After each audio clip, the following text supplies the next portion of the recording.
मैं कुंदन कुमार। मैं अब अपने यूट्यूब चैनल एक्सेल ट्यूटर्स में आपका पुनः एक बार हार्दिक स्वागत करता हूं। जैसा कि मैं अपने पिछले वीडियो में आपको बता चुका हूं कि जो प्राथमिक, माध्यमिक और उच्च माध्यमिक विद्यालय के अध्यापकों के लिए जो बीपीएससी द्वारा पाठ्यक्रम निर्धारित किया गया है, उसमें समान अध्ययन के प्रश्न पूछे जाएंगे, जिसका कि उसमें कौन कौन से विषय से प्रश्न पूछे जाएंगे इसका जिक्र हम पिछले वीडियो में कर चुके हैं। तो आज हम लोग भारतीय राष्ट्रीय आंदोलन की शुरुआत करेंगे। लेकिन भारतीय राष्ट्रीय आंदोलन, जिसको कि हम लोग 3 चरणों में देखेंगे।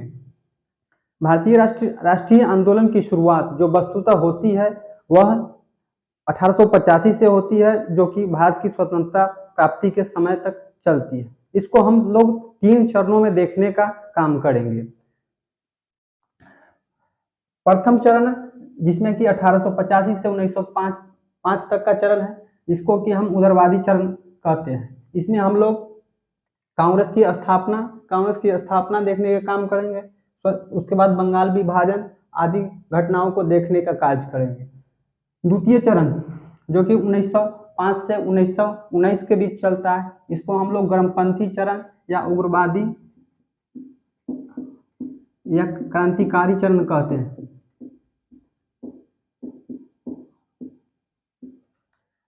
इसमें हम लोग स्वदेशी आंदोलन, होम रूल आंदोलन, प्रथम विश्व युद्ध, उसके बाद गदर आंदोलन आदि घटनाओं को देखने का कार्य करेंगे। तृतीय चरण, जो वस्तुतः 1919 से 1947 के बीच चलता है, इसको हम गांधीवादी चरण कहते हैं। इसमें हम लोग खिलाफत आंदोलन, असहयोग आंदोलन, सविनय अवज्ञा आंदोलन, व्यक्तिगत सत्याग्रह आंदोलन और भारत छोड़ो आंदोलन आदि घटनाओं को, क्रिप्स मिशन आदि घटनाओं को इन चरणों में हम लोग देखने का काम करेंगे। अतः भारतीय राष्ट्रीय आंदोलन में हम लोग इसके आलोक में अध्ययन करने का और पढ़ने का काम करेंगे, ताकि आगामी अगस्त में बीपीएससी द्वारा होने वाले शिक्षकों की जो परीक्षा है, उसमें इन प्रश्नों को हम सहज तरीके से उत्तरित कर सकें। लेकिन जैसा कि जानते हैं कि आप, भारतीय राष्ट्रीय आंदोलन की शुरुआत वस्तुतः 1885 से ही होती है।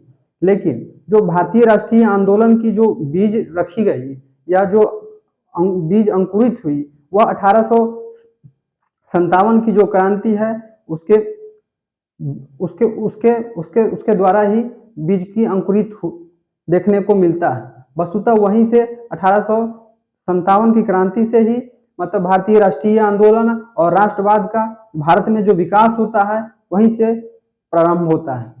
तो हम लोग पहले 1800, ताकि हम लोग भारतीय राष्ट्रीय आंदोलन को बेहतर तरीके से समझ सके, इसलिए हम लोग 1857 को एक नज़र में देखने का काम करेंगे, ताकि जो भारतीय राष्ट्रीय आंदोलन है उसको बेहतर तरीके से समझ सके। जानते हैं कि 1857 की जो क्रांति है, उसको 1857 का उसको क्रांति भी कहा जाता है, उसको विद्रोह भी कहा जाता है, उसको जन आंदोलन भी कहा जाता है। इतिहासकारों ने इसको अलग अलग नाम से बुलाया। अगर एग्जाम में इस तरह का अगर क्रांति, विद्रोह या जन आंदोलन में से किसी भी शब्द को देखेंगे तो घबराने का प्रयास नहीं करेंगे। इधर जन आंदोलन, जो यहाँ जो मार्क्सवादी इतिहासकार है या जो सावर्टन इतिहासकार है, वो जन आंदोलन कहने का कार्य करते हैं। जो विद्रोह है, जो औपनिवेशिक इतिहासकार है, वह उसको विद्रोह कहने का कार्य करते हैं। क्रांति जो मार्क्सवादी इतिहासकार है, वह क्रांति कहने का कार्य करते हैं। क्रांति का तात्पर्य होता है आमूलचूल परिवर्तन। देखिए, 1857 की जो क्रांति है, उसका जो प्रतीक चिन्ह है वह कमल और रोटी है। इसी के द्वारा मतलब गांव गांव इसका मतलब संदेश जो क्रांति का था उसको प्रसारित किया गया था। नारा, जब सैनिकों ने महारानी झांसी की महारानी लक्ष्मीबाई को अपने नेतृत्व करने के लिए आग्रह किया गया, तो उस समय सैनिकों ने 1857 की क्रांति को नारा दिया था। वह है, खल्क है खुदा का, मुल्क है बादशाह का और राज है महारानी लक्ष्मीबाई का। यह नारा 1857 की क्रांति का नारा है। और इस लक्ष्य या ब्रिटिश का उच्छेदन, समूल नष्ट करना। जैसे कि जानते हैं कि जो चाहे सामंती वर्ग हो, राजे हो, या सत्ताच्युत जमींदार हो, जागीरदार हो, या कृषक हो, इन सभी का प्रयास था कि जो ब्रिटिश सत्ता है उसको भारत से समाप्त कर दिया जाए। इसीलिए देखेंगे कि सभी वर्गों को 1857 की क्रांति में बहुत सराहनीय भूमिका निभाई थी। अब उद्देश्य, अब अंग्रेजों, इसका उद्देश्य है कि अंग्रेजों से जो पहले जो भारत में व्यवस्था थी उसको पुनः स्थापित करने का। जैसे कि आप लोग देखेंगे कि जो जमींदार था, जो उनकी जागीरदारी जो जमींदारी थी वह विस्थापित हो गए थे, तो वह पुनः अपनी जमींदारी को लौटाना चाहते थे। जो राजे थे, जो उनकी रियासतें जब्त कर ली गई थी, वह फिर पुनः अपनी रियासतों को वापस पाने का प्रयास कर रहे थे। जैसे किसान थे, वो पुनः जो भारत में जो खेतिहर और जो शासक का जो संबंध है उसको पुनः स्थापित करने का प्रयास कर रहे थे। तो इसका उद्देश्य ही था। इस महान क्रांति का जो उद्घोष हुआ, जो इसकी जो शुरुआत हुई, जो आरंभ हुआ, वह 10 मई 1857 को हुआ। वह दिल्ली से 36 मील दूर 36 मील दूर मेरठ से हुई। आखिर कौन सी ऐसी परिस्थितियां थी जिनके कारण 1857 की क्रांति प्रस्फुटित हुई? जैसे कि आप अगर शिक्षकों की तैयारी कर रहे हैं तो इसका तो कुछ कारण होगा। इसीलिए 1857 की जो क्रांति है, इसकी जो क्या कौन सी ऐसी परिस्थितियां, वातावरण सृजित हुई जिसके कारण यह 1857 की क्रांति हुई। अतः हम सर्वप्रथम इसके कारण को देखेंगे।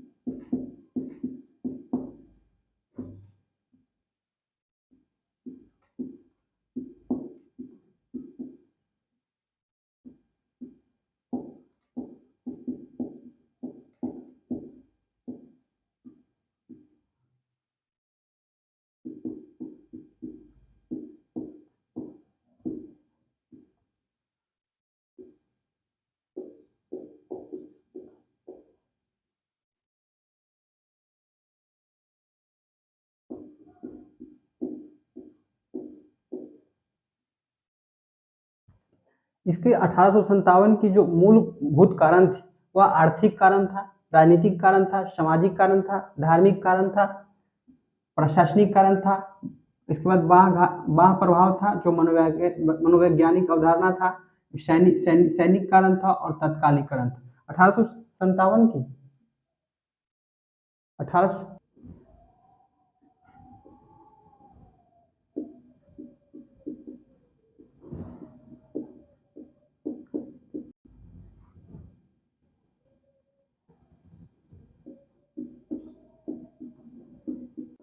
जैसे कि इसका जो 1857 की क्रांति है उसकी सर्वप्रमुख जो कारण थी वह आर्थिक थी।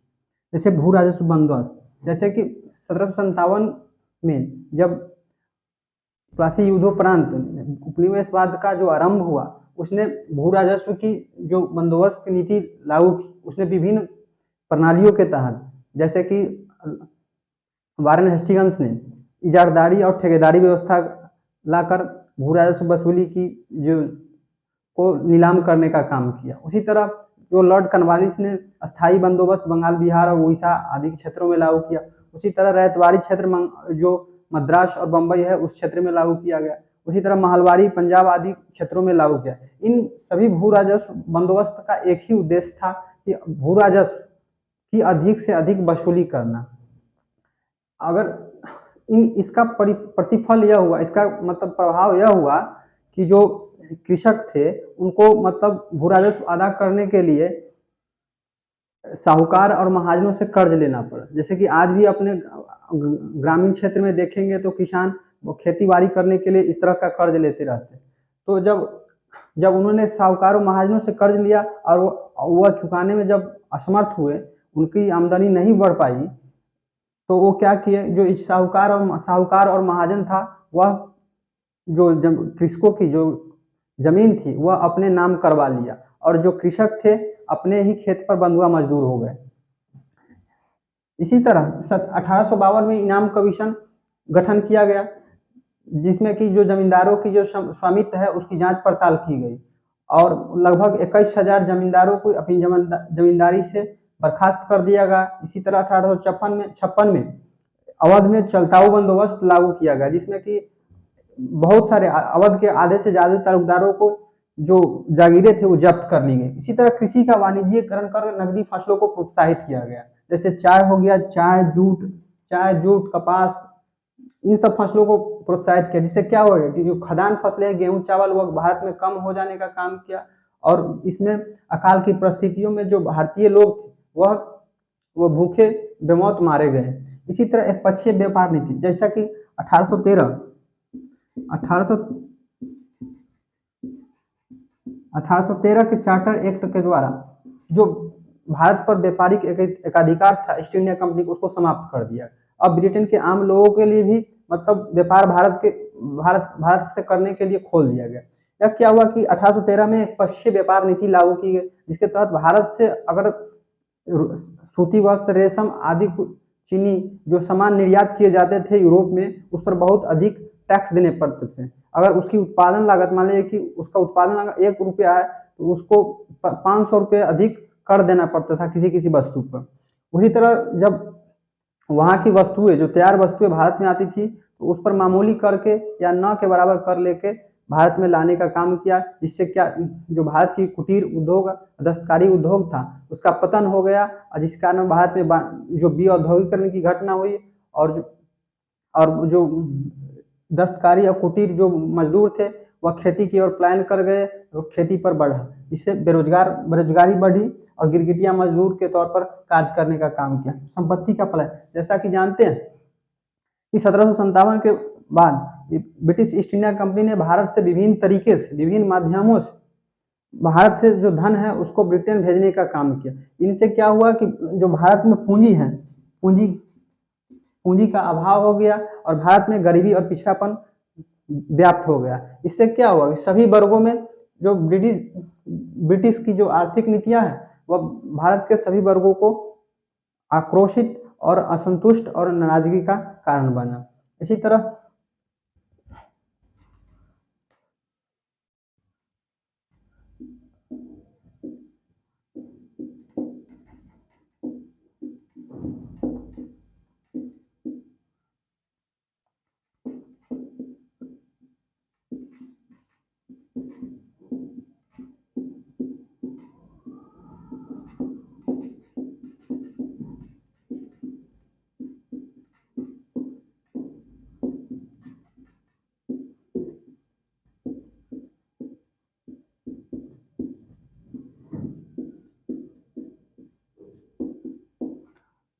राजनीतिक कारणों में सर्वप्रमुख आर्थिक सहायक संधि, जैसा कि लॉर्ड वेल्जली के द्वारा भारत में सहायक संधि लागू किया, और उसने जो भारत देशी रियासत थे उसको ब्रिटिश के रहमो करम पर, यानी उसके ऊपर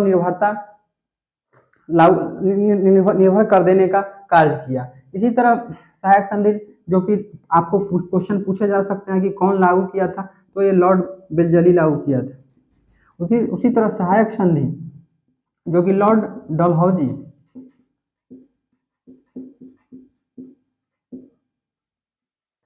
सहायक संधि जो कि प्रतिपादक लॉर्ड डलहौजी ने, जैसा कि जो राज हड़प नीति है, इसको हम लोग व्यापक सिद्धांत भी कहते हैं, इसको डॉक्ट्रिन ऑफ लैप्स भी कहा जाता है। इसके जो लागू करने वाले जो गवर्नर जनरल थे वो लॉर्ड डलहौजी थे।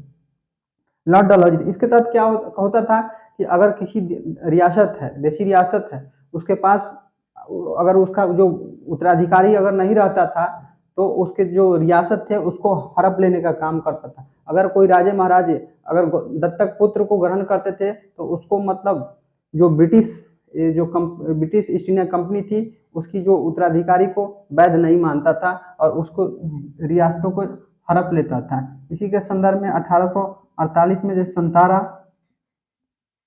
1853 में झांसी, 1854 में नागपुर, 1856 में अवध। इसी तरह राज हड़प नीति के तहत विभिन्न देशी रियासतों को धीरे धीरे करके ब्रिटिश ईस्ट इंडिया कंपनी के द्वारा अधिकृत कर लिया गया।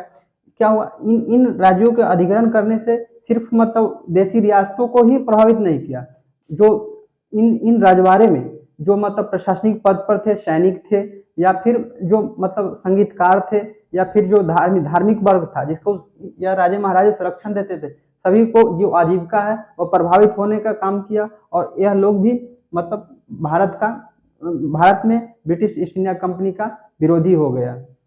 बहादुर शाह के साथ अपमानजनक व्यवहार। 1849 में लॉर्ड डलहौजी ने बहादुर शाह के उत्तराधिकारी को लाल किला छोड़कर कुतुब मीनार में एक छोटे कमरे में रहने को आदेश दिया।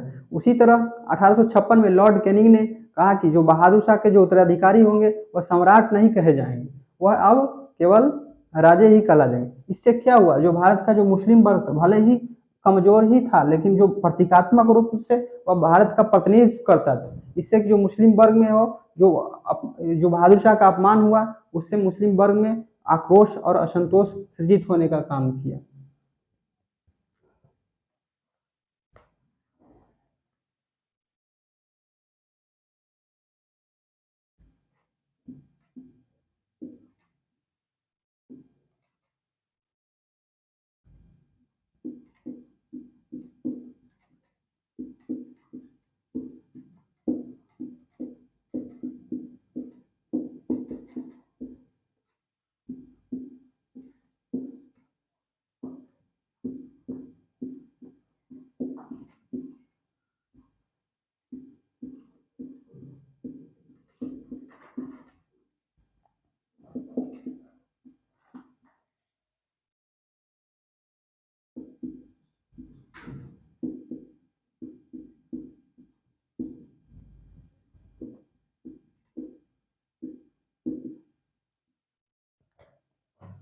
जैसा कि जानते हैं कि जो ईस्ट इंडिया कंपनी के जो गवर्नर थे, उनके द्वारा भारत में अनेक प्रगतिशील सुधार किए गए। जैसे कि 1829 में राजा राम मोहन राय के अथक प्रयास से जो लॉर्ड विलियम बेंटिक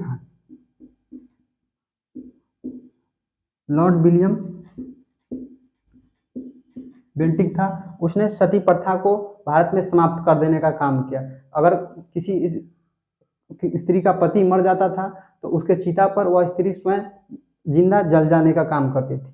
तो इसको 1829 में आपको पूछ सकता है क्वेश्चन कि सती प्रथा को किस गवर्नर जनरल ने समाप्त किया? लॉर्ड विलियम बेंटिक ने समाप्त किया था। इसी तरह जो दास प्रथा समाप्त किया गया, नरबली प्रथा समाप्त किया गया। इसी तरह 1856 में विधवा विवाह पुनर्विवाह कानून पारित किया गया। इसका प्रस्ताव तो लॉर्ड वेल्लेस्ली के शासनकाल में ही रखा गया था, लेकिन जो यह पास हुआ, यह अधिनियम, वह लॉर्ड कैनिंग के शासनकाल में पास हुआ था।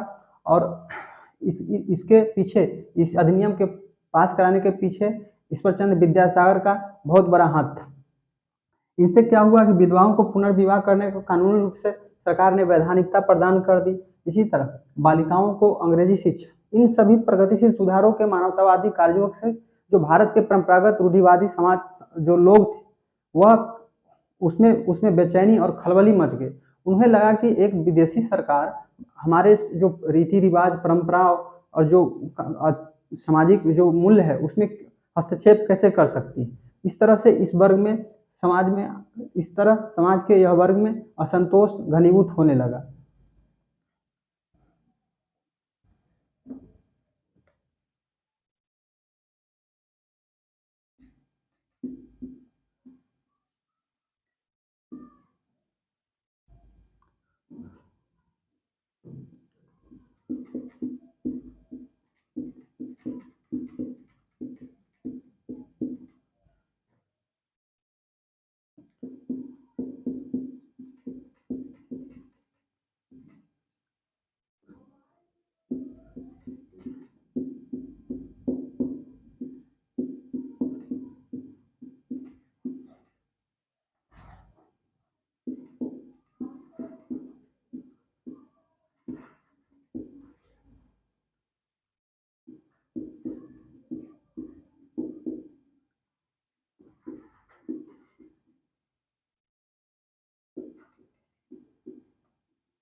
धार्मिक कर्म में जैसे कि जानते हैं कि अंग्रेज शुरू से ही मतलब अपने को प्रजातीय रूप से श्रेष्ठ समझता था, वह भारतीयों से घृणा करता था, वह गोले और काले में विभेद करने का कार्य करता था।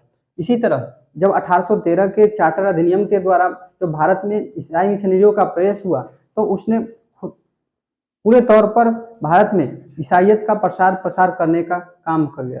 सभी जगह, चाहे वह बाजार हो, तालाब हो, या दुकान हो, अस्पताल हो, कॉलेज हो, विद्यालय हो, सभी जगह ईसाई धर्म का प्रचार प्रसार करने का काम किया। इसी तरह 1850 में लॉक्स लेसी एक्ट बना, जिसके तहत अगर कोई हिंदू अगर धर्म परिवर्तित कर कर ईसाई बनता है तो उसको संपत्ति में पैतृक अधिकार दे दिया गया। उसी तरह धार्मिक अक्षमताएं कानून रिलीजियस डिसेबिलिटी एक्ट 1856 लाया गया, जिसके तहत धर्मांतरित व्यक्तियों को अनेक नागरिक सुविधाएं और सुरक्षा मुहैया कराया गया। इसी तरह जो भारतीय देवी देवता थे उसको उपहास उड़ाने का काम किया, उसने मजाक उड़ाने का काम किया। ये प्रमुख धार्मिक कारण थी। आपको पूछ सकता है कि भाई लॉक्स लेक्सी एक्ट 1800 कब लागू किया गया था, या धार्मिक अक्षमताएं कानून कब लागू किया था, इन सब बातों को ध्यान रखें।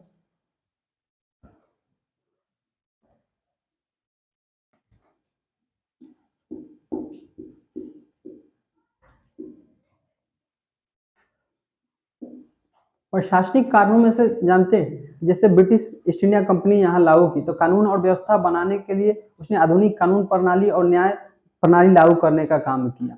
जो निचले स्तर पर प्रशासन थे वो भ्रष्ट तरीके से काम करती थी, भ्रष्टाचारी प्रशासन थी, और वह भारतीयों को शोषित और उत्पीड़ित करने का काम, हर एक पग पग पर अपमानित करने का कार्य करती थी। और उसी तरह जो न्याय प्रणाली थी, उसकी जो पेचीदा जो कानून प्रणाली थी, उसको लाभ उठाकर जो साहूकार और महाजन है, उसने भारत के कृषकों और दस्तकारों आदि को परेशान करने का काम किया और शोषित करने का काम किया।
जैसा कि जो प्रभाव हो राजनीतिक घटनाओं का जैसे कि मनोवैज्ञानिक इन घटनाओं ने मनोवैज्ञानिक कारण के तौर पर कार्य किया। जैसे कि 1838-42 में जो अफगान युद्ध हुआ, 1845-44 के बीच जो ब्रिटिश ईस्ट इंडिया कंपनी और सिखों के बीच दो युद्ध लड़े गए, 1854 और 56 में जो क्रीमिया युद्ध हुआ, 1856 जो 54 और 56 के बीच जो क्रीमिया युद्ध हुआ, उसके बाद जो 1855-56 में भागलपुर से जो राजमहल पहाड़ियों के बीच जो दामन एको में सिद्धू और कान्हू के बीच जो संथालों का जो विद्रोह चला, जिसमें कि इन सभी विद्रोहों में ब्रिटिश को बुरी तरह से प्रभावित किया, उसको बहुत नुकसान होने का काम किया।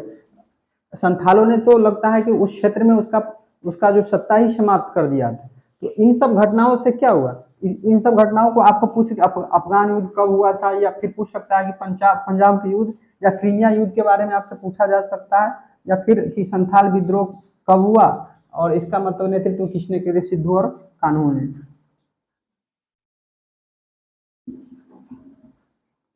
इन घटनाओं से भारतीय सैनिकों में यह धारणा बनी, यह भावना बनी कि अगर हम भी एकजुट होकर मुकाबला करें तो ब्रिटिश सेना को पराजित कर सकते हैं। ब्रिटिश इन युद्धों में बुरी तरह से उसे नुकसान हुआ, तो उसे लगा, भारतीय सैन्यों में यह धारणा बन गई कि हम ब्रिटिश सेना को पराजित कर सकते हैं।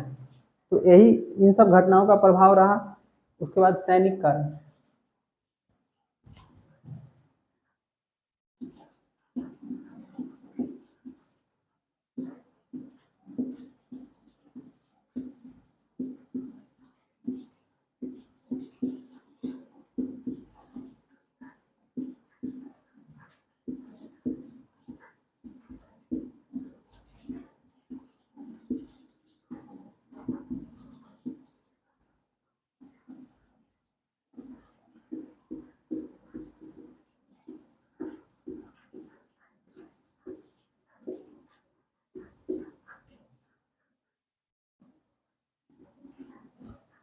देखिए, सैनिक कारणों में सर्वप्रमुख, जैसा कि जानते हैं, ब्रिटिश ईस्ट इंडिया कंपनी जब भारत में स्थापित हुई तो उसने भारतीयों को सैनिक में लेने का कार्य किया। भारतीयों की संख्या जो ब्रिटिश ईस्ट इंडिया कंपनी में बहुत ज़्यादा थी, इसलिए देखिए जो भारतीय सैनिक उसको बहुत कम वेतन दिया जाता था अंग्रेज सैनिकों की अपेक्षा।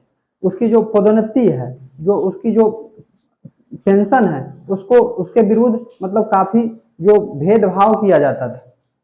जैसे कि अगर ये कोई कोई सैनिक, भारतीय सैनिक मान लिया जाए कि वो कितना भी योग्य और बहादुर हो, लेकिन वह सूबेदार से ऊपर नहीं उठ सकता था। उसी तरह जो 1856 में एक नई कानून, नई दशाएं लागू की गई, जिसके तहत किसी भी समय किसी भी स्थान समुद्र पार भारतीय सैनिकों को लड़ने के लिए भेजा जा सकता था, चाहे अफगानिस्तान हो, बर्मा हो। तो लेकिन तत्कालीन जो भारतीय समाज था उसमें समुद्र छूना पाप समझा जाता था।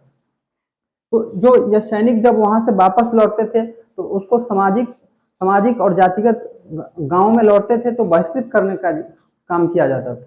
और वह अपने जब रेजिमेंट में लौटते थे तो वहां भी उनके साथ अपमानजनक व्यवहार किया जाता था। उसी तरह 1854 में स्टाम्प एक्ट लागू किया गया, जिसके तहत सैनिकों के भी पत्र पर मतलब स्टाम्प लगाने का आदेश दिया गया, जिससे सैनिकों में असंतोष फैली। उसी तरह अभी 1857 की क्रांति से तुरंत पहले एक नया आदेश जारी किया गया कि सिंध और पंजाब में तैनात सैनिकों को विदेशी भत्ता दिया जाता था, उसको समाप्त किया गया, जिसके कारण भारतीय सैनिकों में वेतन कटौती के कारण काफी असंतोष था। यह तो एक तरफ, लेकिन सबसे जो सैनिकों का असंतोष का कारण था कि वह भारतीय जो सैनिक थे उनको अपने धर्म के संकट का खतरा मंडरा रहा था। जैसा कि जानते हैं कि जो जो ब्रिटिश जो सैनिक अधिकारी वह जो सैनिक रेजिमेंटों में जो ईसाई मशीनरियों को प्रोत्साहित करने का कार्य करते थे, वह उसको धर्मांतरित करने का कार्य करता था। वह अपना यह प्रमुख कर्तव्य मानता था। इसी तरह का अफवाह चलता रहा, और कि जैसे कि आटा है उसमें गाय और शुगर की जो चूर्ण है वह मिली होती थी, या इस तरह का अफवाह चला गया। इसी तत्कालिक कारण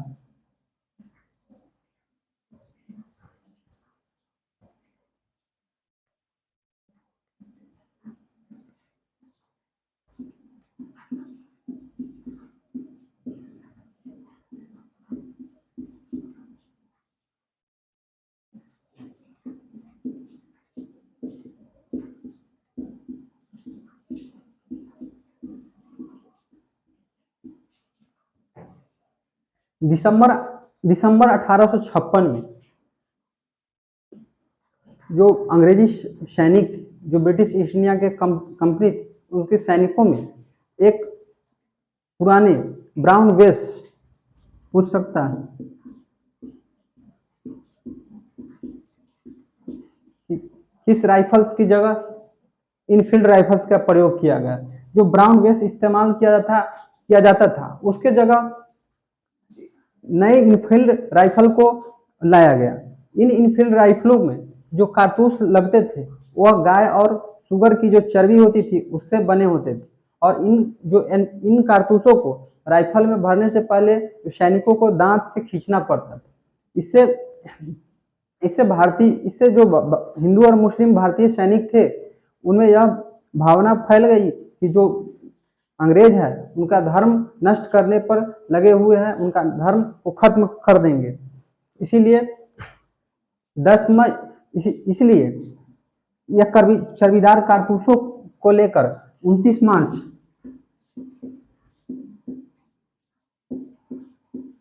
1857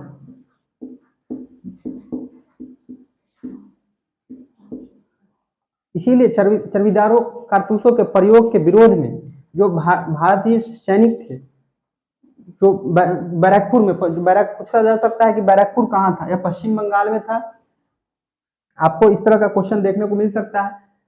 तो चर्बीदारों कारतूसों का प्रयोग बैरकपुर में 34वीं नेटिव इन्फेंट्री के सैनिक मंगल पांडे ने मेजर जो जनरल, लेफ्टिनेंट जनरल और जो मेजर सर्जेंट और हुसैन की गोली मारकर हत्या कर दी। उसके बाद मंगल पांडे को गिरफ्तार कर फांसी की सजा दे दी गई। मंगल पांडे बलिया का रहने वाला था और 1857 की क्रांति में यह इसको प्रथम शहीद माना जाता था। 1857 का क्रांति का प्रथम शहीद।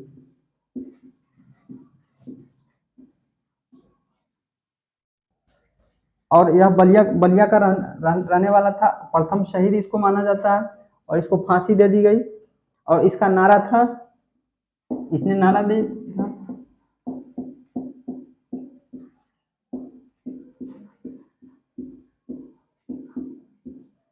इसका नारा था मारो फिरंगियों का।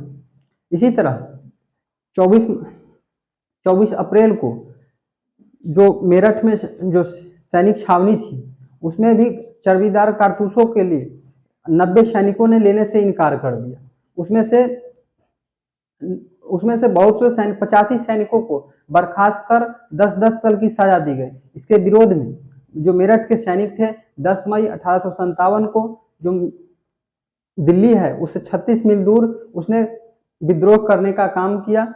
और अगले ही दिन उसने उसी दिन 10 मई को मेरठ में उसने अधिकारियों की हत्या कर दी, अपने साथियों को छुड़ा लेने का काम कर दिया और दिल्ली की तरफ कूच कर गए, जहां उन्हें 11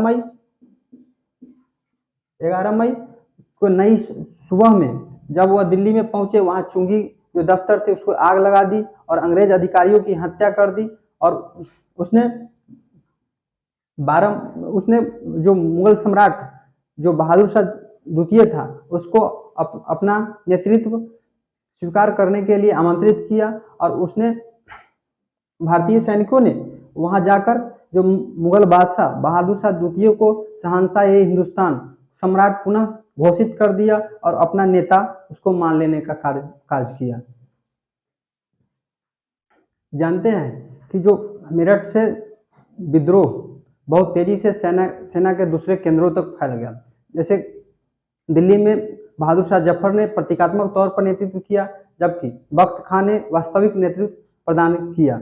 उसी तरह कानपुर में नाना साहेब ने नेतृत्व करने का काम किया और उनके सलाहकार अजीमुल्लाह थे। और जो उनका जो सैनिक नेतृत्व करता था वह तात्या टोपे था, जिनका जो वास्तविक नाम था वह रामचंद्र पांडुरंग था। इसी तरह झांसी में महारानी लक्ष्मीबाई ने नेतृत्व करने का काम किया। उसी तरह जो अवध है उसमें बेगम हजरत महल ने नेतृत्व करने का काम किया और अपने पुत्र ब्रिटिश कादर को नवाब घोषित कर दिया। इसी तरह बिहार में जो इस क्रांति की शुरुआत हुई वह 12 जून 1857 को तत्कालीन बिहार के देवघर से रोहिणी गांव से हुआ था। उसके बाद यह विद्रोह 3 जुलाई 1857 को पटना में पुस्तक विक्रेता पीर अली के नेतृत्व में फैला। उसके बाद यह विद्रोह आरा और दानापुर में पहुंचा, जहां आरा के जगदीशपुर के जमींदार बाबू वीर कुंवर सिंह ने अब इसका नेतृत्व संभाल लिया और उन्होंने विभिन्न युद्धों में ब्रिटिश को पराजित करने का काम किया। और 13 अप्रैल 1858 को उसने ब्रिटिश अधिकारी ली ग्रांट को पराजित किया, जिसके उपलक्ष्य में 23 अप्रैल को हम लोग विजय दिवस मनाते हैं। और वर्तमान बिहार सरकार भी राजकीय समारोह उस दिन मनाने का कार्य कर रही है। और इसके बाद कुछ 26 अप्रैल 1857 को उनकी मृत्यु हो गई। इस तरह जो विद्रोह है वह विभिन्न क्षेत्रों में फैला। यह विद्रोह जो दक्षिण भारत में मद्रास, बम्बई, हैदराबाद आदि में प्रभावित रहा। इसका मुख्य केंद्र वह अवध बिहार था और मध्य प्रांत था। इसीलिए इसके अतिरिक्त यह विद्रोह पंजाब, राजस्थान, जो बंगाल है उसमें अप्रभावित रहा। इसी तरह जो भारत बुद्धिजीवी वर्ग है, जो भारतीय बुद्धिजीवी वर्ग है, इसमें भाग नहीं लिए। बहुत रजवाड़े जैसे ग्वालियर के जो सिंधिया हैं, इंदौर के होलकर हैं और बहुत सारे राजपूत शासक इसमें भाग लेने का काम नहीं किए। उसी तरह जो इसमें जो सैनिकों की सर्वाधिक भागीदारी वह बंगाल के रेजिमेंटों की थी। मद्रास और जो बम्बई की जो प्रेसिडेंसी के जो सैनिक थे वह शांत रहने का कार्य किया। इसको हम विस्तृत रूप से चर्चा नहीं करेंगे, संक्षेप में देखने का कार्य करेंगे। जब बीपीएससी जीएस मेंस का जो इतिहास का जो टॉपिक पढ़ाया जाएगा या यूपीएससी मेंस में, उसमें इसके ऊपर विस्तृत रूप से चर्चा किया जाएगा। इसका विफलता का सबसे बड़ा कारण था कि जो भारत, जैसा कि अभी बताया कि समाज का बहुत सारा वर्ग है वह ब्रिटिश का सहयोगी था। जैसे राजे, उसको बहुत सारे राजे उसको ब्रिटिश का समर्थन कर रहे थे। जैसे बुद्धिजीवी वर्ग था, उसने उदासीनता अपनाने का कार्य किया। उसके बाद जो मद्रास और बम्बई की जो सेना थी उसमें इसमें भाग लेने का काम नहीं किया। पंजाबी और गोरखे सैनिकों ने विद्रोह को दमन करने में ब्रिटिश की सहायता दी। उसी तरह जो योजना भाव नहीं था, उस जो विद्रोही थे उसके पास कोई भविष्य की योजना ही नहीं थी, कोई सुसंगत विचारधारा उसके पास नहीं थी। इसी तरह उसके बाद भविष्योन्मुखी दृष्टि उसके पास नहीं था। उसके बाद जो नेतृत्व भाव, जो जो 1857 की क्रांति में जो विद्रोही नेतृत्व कर रहे थे उसमें कोई उतना बड़ा नेतृत्व नहीं था जो 1857 की क्रांति की दशा और दिशा को व्यापक रूप से प्रभावित करता।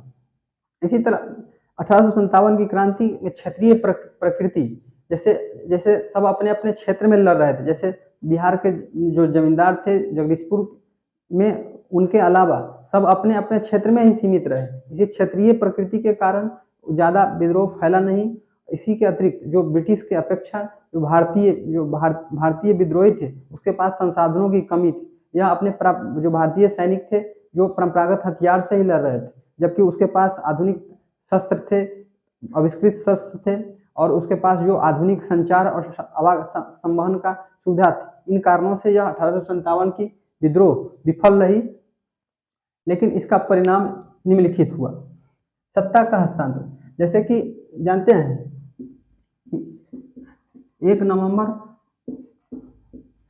1858 को जो लॉर्ड कैनिंग है, जिसने कि इलाहाबाद में महारानी विक्टोरिया की घोषणा पढ़ी, जिसके तहत जो सत्ता का हस्तांतरण हो गया।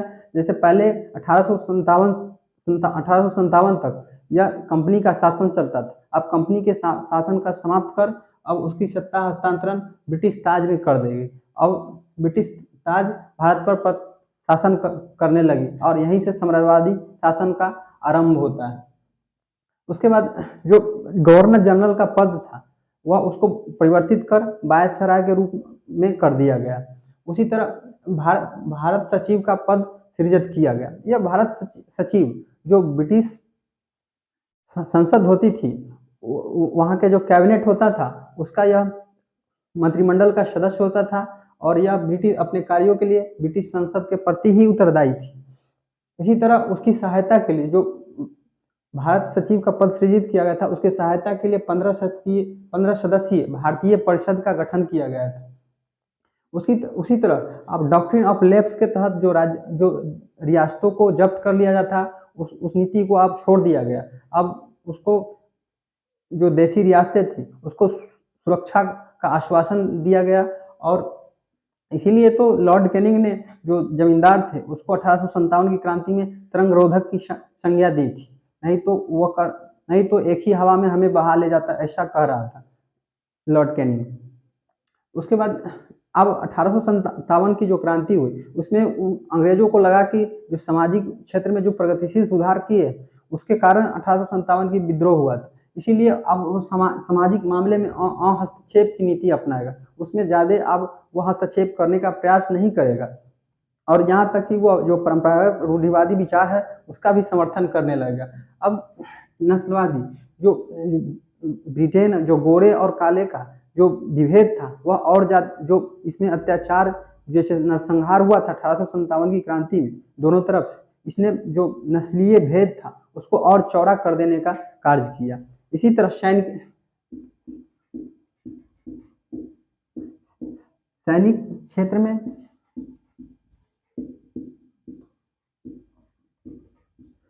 क्षेत्र में भी परिवर्तन किया गया। जैसे कि पील कमीशन के सिफारिश पर भारतीय सैनिकों और जो ब्रिटिश सैनिकों की अनुपात 5:1 होती थी, उसको परिवर्तित कर दिया गया और यह अनुपात 2:1 कर दिया गया।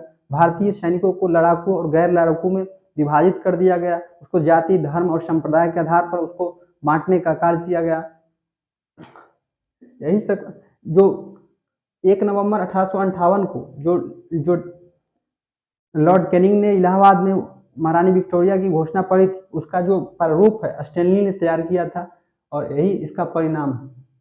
महत्व इसका भले ही तत्कालिक रूप पर यह क्रांति विफल हो गई, लेकिन इसके दूरगामी महत्व हुए, इसके परिणाम हुए। इसका महत्व यह हुआ कि जो भारत का जो बौद्धिक वर्ग था उसको आंखें खोल देने का काम किया। उसे जो लगता था कि जो ब्रिटिश जो हमारा देश का आधुनिकीकरण करने का कार्य करेगा, वह उसको अब उस पर उसे विश्वास उठ जाने का काम करे। इसने अखिल भारतीय हित का विकास किया। अब जैसे कि अब लगा कि जो ब्रिटिश है वह हम लोग को साझा शत्रु है। अब यहीं से हम लोग राष्ट्रीय आंदोलन और राष्ट्रवाद का विकास देखने का कार्य करेंगे।